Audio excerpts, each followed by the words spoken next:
ஓம் சாந்தி. இன்னைக்கு பாப்தாதா நமக்கு ஒரு அழகான நினைவூட்டலை கொடுக்கறாரு. நீங்க கேட்கக்கூடியவங்க கிடையாது, எல்லா பொக்கிஷங்களினுடைய அதிகாரியாக இருக்கக்கூடியவங்கன்னு சொல்றாரு. எல்லையற்ற தந்தையினுடைய குழந்தைகளாகிய நாம எல்லையற்ற உரிமையை ஏற்கனவே நம்ம அடைஞ்சிட்டோம். ஆசீர்வாதங்களின் பொக்கிஷமும் நமக்கு சொந்தம்.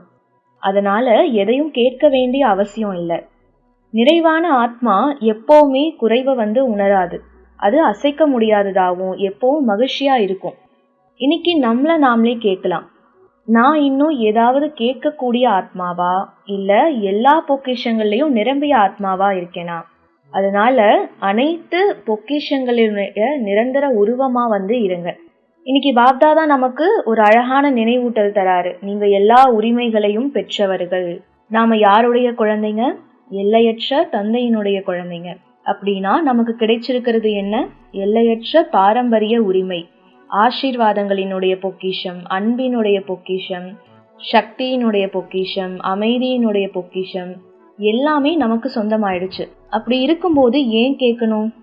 பாப்தாதா சொல்றாரு, உங்களுடையதை ஏன் கேட்கணும்? கேட்கறதுனா என்ன? இன்னும் ஏதோ ஒன்று குறைவா இருக்குங்கிற உணர்வு, இன்னும் ஏதாவது கிடைக்கல அப்படிங்கிற எண்ணம். ஆனா பாபா சொல்றாரு, நீங்க எல்லாத்தையும் அடைஞ்சிட்டீங்க. நீங்க நினைச்சு பார்த்ததே இல்லாத கூட இந்த சங்கம் யுகத்துல அடைஞ்சிட்டீங்க. தேவதைகளினுடைய புகழ் என்ன? நாம பாடுறோம், சர்வகுண சம்பன்னர், 16 கலைகள் நிறைந்தவர். 14 கலைகள் கிடையாது, 15 கலைகள் கிடையாது, 16 கலைகள் நிறைஞ்சவங்க. அதாவது அனைத்து குணங்களாலும் நிறைந்தவர், முழுமையானவர், பரிபூரமானவர். தந்தை சர்வ சக்திவான். அப்படின்னா நாம யாரு? மாஸ்டர் சர்வ சக்திவான்கள். தந்தை எல்லாத்தையும் கொடுத்துட்டாரு, ஒரு உரிமையையும் மறக்கல. அன்பு, அமைதி, சக்தி, ஞானம், ஆனந்தம் எல்லாத்தையும் உரிமையா கொடுத்துட்டாரு. ஆசை இருந்தா என்ன நடக்கும்?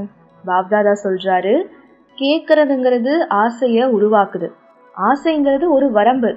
ஆனா நல்ல எண்ணம், தூய விருப்பம், உலக நன்மைக்கான சங்கல்பம் அது தானாவே நிறைவேறும். நாம கேட்க வேண்டியது அவசியம் கிடையாது. அடைவுகள் தானாவே சேரும். நீங்க யாரு? கேட்கக்கூடியவங்களா இல்ல எல்லா பொக்கிஷங்கள்ல உருவமா இருக்கக்கூடியவங்க?